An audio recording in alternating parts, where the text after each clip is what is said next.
கர்த்தருடைய பரிசுத்த நாமத்திற்கு மகிமுண்டாகட்டும். ஆண்டவராகிய இயேசு கிறிஸ்துவின் நாமத்தினாலே அன்பு கர்த்தருடைய பிள்ளைகளாகிய தங்கள் அனைவருக்கும் ஸ்வீட் ஊழியத்தின் சார்பாக வாழ்த்துக்களையும் ஸ்தோத்திரங்களையும் தெரிவித்துக் கொள்கின்றேன்.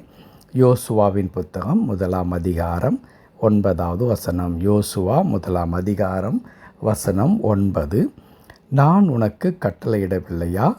பலங்கொண்டு திடமனதாயிரு, திகையாதே, கலங்காதே. நீ போகும் இடமெல்லாம் உன் தேவனாகிய கர்த்தர் உன்னோடே இருக்கிறார் என்றார். நான் உனக்கு கட்டளையிடவில்லையா?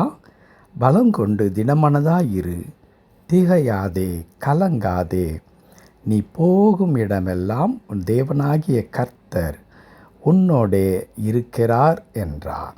என் அன்பு கடவுளுடைய பிள்ளைகளை, ஒரு அற்புதமான நம்மை பலப்படுத்துகின்ற ஒரு வார்த்தை. நீ பயப்படாதே, நான் உன் கூட இருக்கிறேன். அதுவும் நீ போகிற இடத்திலெல்லாம் உன் கூட இருக்கிறேன். நீ பலம் கொண்டு திடமானதாயிரு என்று ஒரு மனிதனை இதைவிட இன்னும் வார்த்தைகளை கொண்டு தைரியப்படுத்துவதற்கு, பலப்படுத்துவதற்கு ஒன்றுமே இருக்க முடியாது. அப்படி ஒரு மனிதனை கடவுள் இங்கே தைரியப்படுத்துகிறார்.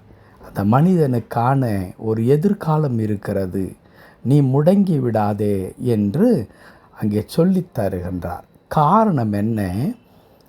ஒரு பயங்கரமான ஒரு அனுபவம் அங்கே யோசுவா மற்றும் இஸ்ரவேல் மக்கள் சந்திக்கிறார்கள். என்ன? இதுவரையிலும் தனக்கு நம்பிக்கை நட்சத்திரமாக திகழ்ந்து கொண்டிருந்ததான மோசே மரித்து விடுகின்றார். வனாந்திரத்தில் இருக்கிறார்கள். என்ன செய்ய போகிறோம்?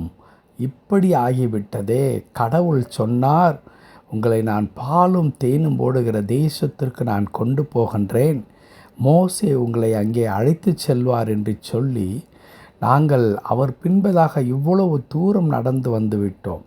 உண்மைதான், கடவுள் மோசேயின் தலைமை கீழாக எங்களை நடத்தும் பொழுது அநேக அதிசயங்களையும் அற்புதங்களையும் செய்திருக்கின்றார்.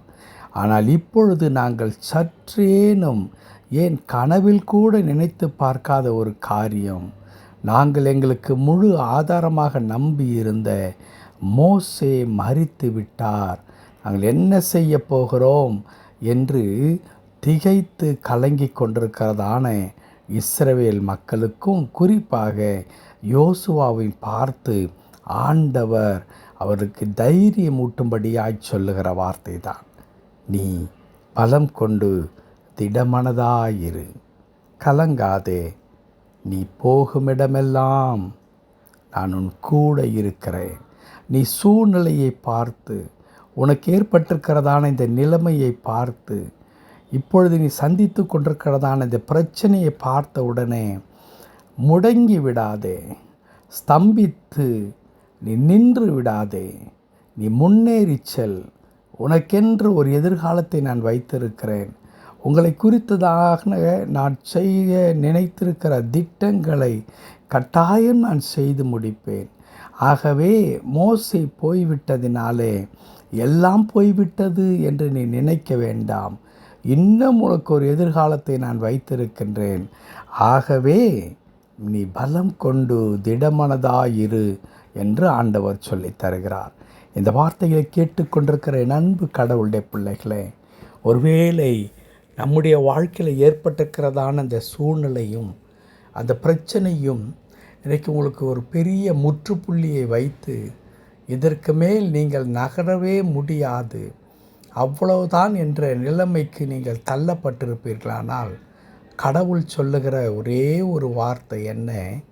நீங்கள் அந்த சூழ்நிலைகளை பார்த்து அப்படியே உங்கள் வாழ்க்கையை நீங்கள் முடக்கி கொள்ளாதீர்கள். சூழ்நிலையை தாண்டி உங்களுக்கு ஒரு அழகான அற்புதமான எதிர்காலத்தை நான் வைத்திருக்கின்றேன். அது உங்களுக்கென்றே உருவாக்கப்பட்ட ஒரு எதிர்காலம். அது உங்களுக்கென்றே நான் ஏற்படுத்தி வைத்திருக்கிறதான ஒரு அற்புதமான ஒரு வாழ்க்கை. அது அடிமைத்தனத்தில் இருந்தது போதும். இப்பொழுது உங்களை நான் உயர்த்தும்படியாய் நான் தீர்மானித்து உங்களை அழைத்து சென்று கொண்டிருக்கிறேன். அப்படி செல்கின்ற பாதையில் நீங்கள் ஸ்தம்பித்து விடும்படியாய், நீங்கள் சந்தித்து கொண்டிருக்கிற இந்த சூழ்நிலை இருக்கிறதே, இது ஒரு நாளும் உங்களை முடக்கி போடாதபடிக்கு, அதற்கு நீங்கள் எவ்வளவேனும் அனுமதி கொடுக்காதபடிக்கு, நீங்கள் தொடர்ந்து என் வார்த்தையை பற்றி கொண்டு நீங்கள் முன்னேறி சொல்லுங்கள். நீங்கள் போகிற இடத்திலெல்லாம் நான் உங்களோடு கூட இருக்கிறேன் என்று சொல்லித் தருகிறார். அன்பு கடவுளுடைய பிள்ளைகளே, இன்றைக்கும் அந்த வார்த்தை நம் ஒவ்வொருவருக்கும் பரிசுத்த ஆவியானவர் சொல்லித் தருகிற வார்த்தையாக இருக்கிறது. வாழ்க்கையிலே நீ சந்தித்து கொண்டிருக்கிறதான எந்த சூழ்நிலையும் நீங்கள் முற்று பெறுவதற்கானதல்ல. அதை தாண்டி ஒரு மகிமையான எதிர்காலத்திற்காக, ஒருவேளை தோற்று நின்று கொண்டிருந்தால் கூட, தோல்விதான் என் வாழ்க்கையின் எல்லை என்று நினைக்கக்கூடாது. அந்த தோல்வியை தாண்டி ஆண்டவர் உங்களுக்கு ஒரு அற்புதமான வாழ்க்கையை வைத்திருக்கின்றார். அந்த வாழ்க்கை மகிமை நிறைந்த ஒரு வாழ்க்கையாக அது இருக்கும். ஆகவே என் அன்பு கடவுளுடைய பிள்ளைகளே, தடைகளையும் நெகட்டிவாக நடக்கின்ற எந்த காரியத்தையும் பார்த்து சோர்ந்து விடாதீர்கள். முன்னேறி சொல்லுங்கள். கர்த்தருடைய வாக்கு தத்தத்தை பிடித்து கொண்டு செல்லுங்கள்.